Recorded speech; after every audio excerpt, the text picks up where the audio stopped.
Hey y'all, Moses here. In today's video, we're going to be talking about PUBG's past, its biggest mistake, and how now all of that is in the rearview mirror as PUBG is again posting positive player count for the first time in more than 10 months. We're also going to be talking about the constant struggle for balance between the first person and third person game modes, the execution of the Vikendi event pass, and more. There's lots to talk about, so let's get started.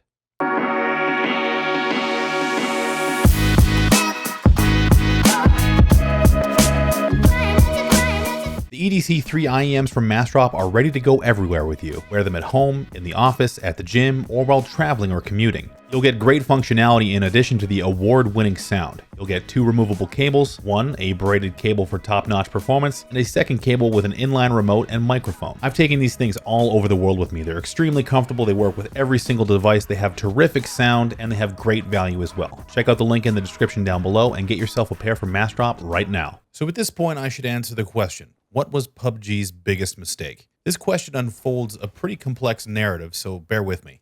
PUBG's biggest mistake was listening to its player base. Yes, there was a time in the very early days of PUBG that suggestions from the community very quickly made their way into the game. Some big examples are the first-person game mode, which wasn't scheduled to enter into the game until 1.0 released, but came in August only a few months after the game launched. And even the footprints on Vikendi was something suggested early on Reddit. Now, obviously, these things could have been on the proverbial whiteboard before they were ever suggested by the community, but even small things like the now legendary pan-blocking bullets and the mysterious riot shield were community suggestions. As time went on, community feedback became seemingly less important as development needs became strained under PUBG's massive growth. And I believe the height of discontent came around February of 2018, which was the apex of game instability, rubber banding, and a plethora of other issues that led to the subsequent sharp decline in PUBG's player base. As Fortnite was taking off, PUBG was rapidly losing its players, shedding hundreds of thousands of players a month through most of 2018. Through those dark days, PUBG slowly improved, culminating in the release of Vikendi, which included some much-needed fresh content, an event pass designed to keep players coming back to play every day, and a game that for most ran significantly better than the year before. December 2018 was the first month in 2018 where PUBG posted a growth in player counts, adding 55,000 players, and that number is still growing in January. However, things aren't perfect. Once the wonder of the beautiful new map faded, longtime players noticed serious flaws in the new event pass. Many missions were exceptionally tedious, to the point where some suggested that it was designed in a way to get players to fork out additional money to just buy the XP required to unlock the skins within the pass. I was one of those people who didn't feel like driving for 2 hours in a Murata would be anywhere near possible, considering that Miramar is now the least played map in the rotation, especially in first-person North American queues where Erangel can still be a 10-minute wait. At best, it seems like whoever designed the event pass missions doesn't have a firm grasp on how people actually play the game. Or at worst, it was a revenue-generating decision to indirectly guide players to pay more money. Regardless of a few too many bogus missions, the event pass was a needed step in the right direction towards what hopefully becomes a seasonal rotation of content passes that will give players incentive to come back to the game. Now I believe that PUBG has to make some tough decisions on the game-to-game experience to help them address the other major issue, game balance between the two distinct and polarizing game modes. I covered the FPP versus TPP issue in a recent video.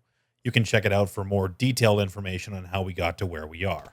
The bottom line is that now it's time for PUBG to balance FPP and TPP modes separately. Third person is clearly a more survival-friendly mode, where the camera is the player's easiest way to gain information about how and when to fight, and equipments and weapons come second to camera movement and positioning. In FPP, equipment choices are critical where fights are won and lost based on the player's ability to move, and information is only gained by putting yourself at risk. This is the defining factor between the two game modes. This is not a critique on either player base. Players shouldn't be criticized for their choice of mode, but because they are so different, they absolutely need to be balanced separately. Loot balance is the first major issue.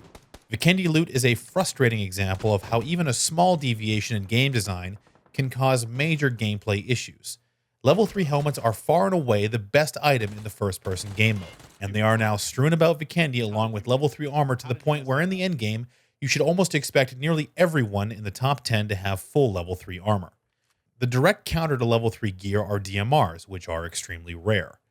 Regardless of whether loot is distributed by amount of items or percentage chance of items, There are just far too many lootable spots on Vikendi for players to efficiently gear themselves in a realistic amount of time. The slow mid-game circles of Vikendi also lead to an increase in camping, which makes searching for the right gear even more dangerous. This is a good example of how loot economy will force the meta in different ways. If you reduce the amount of DMRs and add level 3 helmets, the double AR meta is going to be the only realistic way to deal with fully armored players in a world where bolt actions are almost entirely negated in the endgame. The dual AR meta is what eventually led to the weapon rebalancing patch we saw last year. This is a prime example of inconsistent design decisions over time. This also poses the question, why are level 3 helmets only available on Vikendi and nowhere else?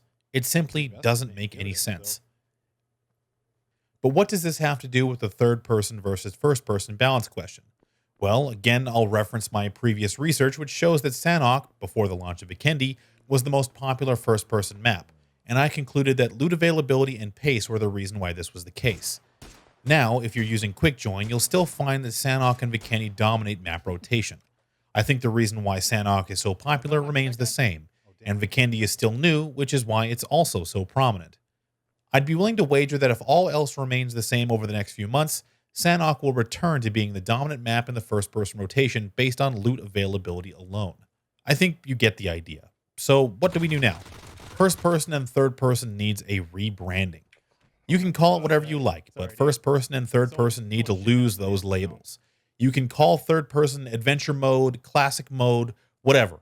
It doesn't matter. But first person needs to be a signal to the faster-paced, action-oriented player that for the most part is already playing the game. You can call it hardcore mode, competitive. Again, it doesn't matter. Third person doesn't really have to change at all, since I believe the game is somewhat balanced to third person as it stands. Globally, first person has a 60% smaller player base than third person. So, the first person or competitive queue should lose the ability to select maps. This will lead to the revival of a proper map rotation that includes all of the maps. This will alleviate the issue of first person being a ghost town in Oceania and South America. First person should then receive a complete loot overhaul across all the maps, applying the now adopted competitive settings of 2x AR, sniper, and DMR with the removal of level 3 helmets on Vikendi. This will foster a consistent meta in first person that might get stale at first, but as new weapons are introduced, things will continue to evolve in a more consistent way. Finally, the circle settings need some work. I don't profess to have all the answers here, but I would ask for some experimentation with contextual or player count-driven circles that aim to keep the games around 30 minutes long on everything but Sanhok, which I think is mostly fine as it is. In this scenario, the biggest stumbling block is map selection. But simply stated, PUBG Corp is going to have to take an L on that one. I just don't see any way around it. The simple fact is that given complete choice, there simply won't be a way to revitalize FPP in the regions that need it most, and for every map to stay relevant in the rotation. This is where I believe the final piece of the puzzle fits in, and that is a proper competitive ranking system specifically designed for the first-person game mode where kills and survival time are the most important factors in any person's rank, and you will receive a small penalty to that rank for quitting out of games intentionally. There needs to be a way to foster a competitive community, and since first person is the global esports mode, that should likely factor into how the ranking and queue system functions. I think there is room for better ideas, but it's time for PUBG Corp to take a definitive stance in building its competitive player base. The last thing I'd like to see in addition to all these other changes is better and more complete communication from PUBG Corp. Changes come and go from the game, but often they are surprise additions to patch notes or sometimes aren't mentioned at all. The most recent footsteps change that Wacky Jackie discovered was something that needs to be mentioned as being investigated or explained as to why it was added to the game. If we were to get this communication, perhaps we'd better understand the decision-making process. I would like to see PUBG Corp go to the Jeff Kaplan route, have a spokesperson to explain these changes, the ideas behind them, and perhaps give us an idea as to where the game is headed. Maybe we'll even get to see Brendan Green again, if the stars align. Thanks for taking the time to watch this video. If you liked it, leave a like and let me know your thoughts down in the comments below. If you loved the video, subscribe to this channel for more content like this in the future. Of course, you can watch me on Twitch at twitch.tv/WTFMoses, and you can follow me on Twitter at twitter.com/WTFMoses. Again, thanks for taking the time to watch this video, and until next time, I'll see you out there.